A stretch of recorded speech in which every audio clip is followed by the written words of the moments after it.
వియాని తీసుకొని first time ఎగ్జిబిషన్‌కి వచ్చామండి. మనకి ఎగ్జిబిషన్ అయినా ఎక్కడికెళ్ళినా మనం ఆడవాళ్ళు ముందుగా చేసేది షాపింగే. అది మాత్రం తప్పదు.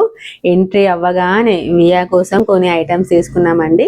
నెక్స్ట్ తర్వాత కొన్ని గేమ్స్ అయితే ఆడాము. అసలు చాలా ఫన్ వచ్చిందండి గేమ్స్. ఆ రంగురంగుల జాయింట్ వీల్స్ ఇంకా ఆ కలర్స్‌ని చూస్తూ వియా అయితే చాలా సర్ప్రైజ్ అయిపోయిందండి. అసలు అలా చూస్తూనే ఉంది కన్నార్పకుండా. నేనైతే జాయింట్ వీల్ ఎక్కేశాను. స్టార్టింగ్‌లో అయితే అసలు ఏం అనిపించలేదు. కానీ అలా 2, 3 రౌండ్స్ తిరిగాక అప్పుడు వామ్మో! కళ్ళు తిరగడం స్టార్ట్ అయిపోయింది. అంత హైట్ నుంచి కిందికి చూస్తే ఏదో తెలియని థ్రిల్లింగ్ చాలా అంటే చాలా ఎంజాయ్ చేశానండి. నెక్స్ట్ వియాతో పాటు ట్రైన్ ఎక్కాను. కాస్త భయం ఏంటంటే ఎక్కడ వియా భయపడి ఏడుస్తుందో అని. కానీ అస్సలు ఏడవలేదండి చూస్తున్నారుగా. అలా చూస్తూనే ఉంది అటు ఇటు. వియా 1 ఇయర్ లోపు ఉన్నప్పుడు తీసిన వీడియో అండి ఇది. ఇప్పుడు ఎడిట్ చేశాను. Please like, share and subscribe. Thank you.